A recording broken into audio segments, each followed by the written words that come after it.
Chute 2, les contraintes.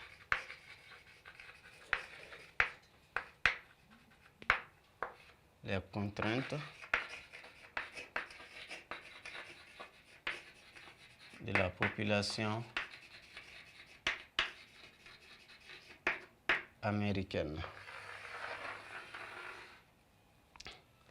Les contraintes de la population américaine.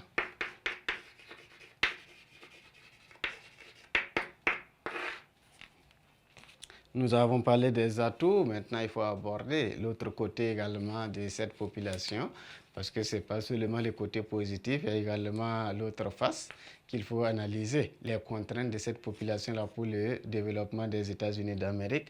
Et comme contrainte, la première des contraintes que nous allons souligner, c'est le vieillissement de la population.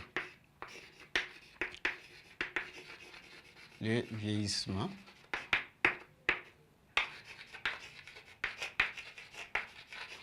Le vieillissement de la population américaine.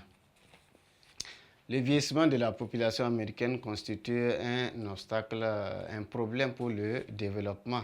Avec la chute de la natalité, on constate un vieillissement de façon très dangereuse de cette population, puisque cela va poser à l'avenir un problème de disponibilité de main-d'œuvre. Donc, le vieillissement de la population va poser à l'avenir un problème de disponibilité de main-d'œuvre pour l'industrie, pour le commerce, pour plusieurs activités économiques. Donc, il va falloir aller chercher la main-d'œuvre ailleurs pour pouvoir développer certaines activités économiques. Et cela constitue un problème puisque la main-d'œuvre, les qualités que vous allez aller chercher ailleurs, sûrement ce sont une main-d'œuvre qui va coûter cher. Et avec toutes les charges liées à cette main-d'œuvre-là, cela va encore alourdir les charges des différentes activités, économiques, l'industrie, ainsi de suite, et à les charges de salaire et ainsi de suite. Aussi, le vieillissement de la population pose un autre problème, le problème des retraites. La gestion des retraites, c'est un facteur qui coûte énormément cher au budget des États-Unis d'Amérique. Le budget fédéral, c'est la prise en charge des retraites est très coûteuse et cela joue sur le budget des États-Unis d'Amérique. En plus du vieillissement de cette population, nous allons aborder également un autre problème, une autre contrainte de cette population, c'est une population en proie à la violence. Une population en proie à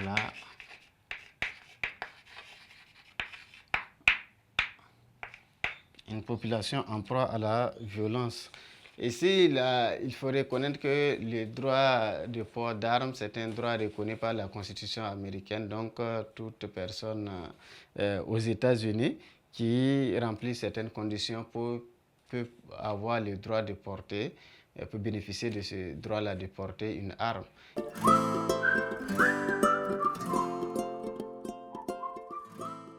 Et cela également constitue un problème puisque cela fait une ouverture à tous les citoyens américains, même ceux-là souvent qui ne sont pas trop normaux comme on peut les qualifier, et ces gens arrivent à se procurer des armes et à commettre des dégâts importants. Ils n'hésitent pas à utiliser ces armes-là contre leurs propres concitoyens, contre la population américaine, et cela constitue des dégâts importants.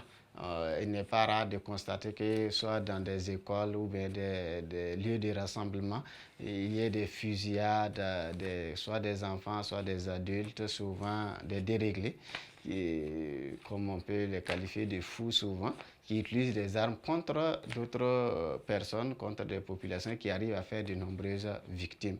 Donc la violence fait partie également des caractéristiques de cette population américaine et cela constitue un véritable problème. En plus de cette contrainte, nous avons les problèmes de minorité. les problèmes de minorité et le racisme. Les problèmes de minorité et le racisme, peut-être on pouvait les mettre ensemble. Problèmes de minorité également, le racisme également fait partie de ces problèmes de minorité-là. Les minorités, on a parlé de melting pot aux États-Unis.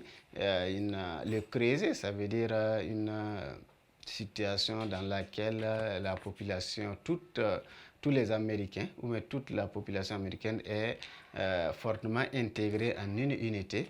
Et ce qui compte seulement, c'est le pays, le fait d'être américain, sans distinction de race, de sexe, de provenance, ainsi de suite.